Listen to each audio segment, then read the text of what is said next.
છેલ્લા 2 દિવસમાં સુરત શહેરમાં 40 વર્ષના ઇતિહાસમાં આટલા ઓછા સમયમાં સૌથી વધુ વરસાદ પડ્યો, જેના કારણે નીચાણવાળા વિસ્તારોમાં અનેક જગ્યાઓ પર પાણી ભરાવાની સમસ્યાઓનો સામનો અનેક નાગરિકોએ કરવો પડ્યો। આ ખૂબ ભારે વરસાદના કારણે માત્ર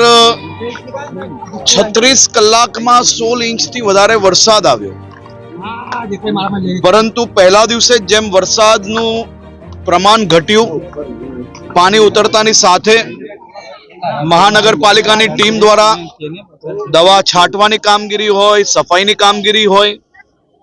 સાથે સાથે આ બધા જ લોકોને મહાનગરપાલિકાની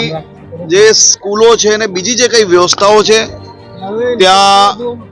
સુરક્ષિત રીતે ખસેડવાની કામગીરી હોય, આ બધી જ કામગીરી ખૂબ સરળતાથી ને સારી રીતે મહાનગરપાલિકાની ટીમ અને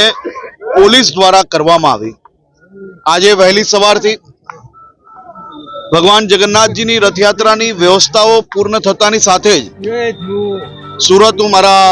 મત વિસ્તારમાં ભટાર ક્ષેત્રમાં જ્યાં આંબેડકર નગર અને બીજા અન્ય વિસ્તારો જ્યાં નીચાણવાળા વિસ્તારોમાં જ્યાં પાણી ભરાયું હતું, ત્યાં જ્યારે નાગરિકોને મળ્યો ત્યારે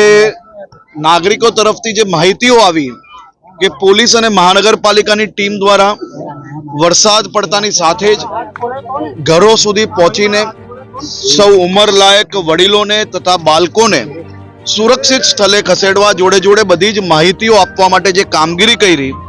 એ કામગીરી રાત દિવસ છેલ્લા 2 દિવસથી વહીવટી તંત્ર દ્વારા જે કરવામાં આવી છે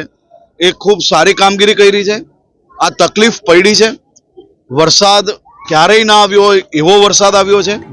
આ તકલીફ આપણે સૌ સાથે રહીને કંઈક ને કંઈક આ તકલીફોમાંથી બહાર બી નીકળ્યા છે। આવનારા 2 દિવસમાં મહાનગરપાલિકા દ્વારા જે પ્રકારે જે ચેલેન્જ હાથમાં લીધી છે, જે પ્રકારે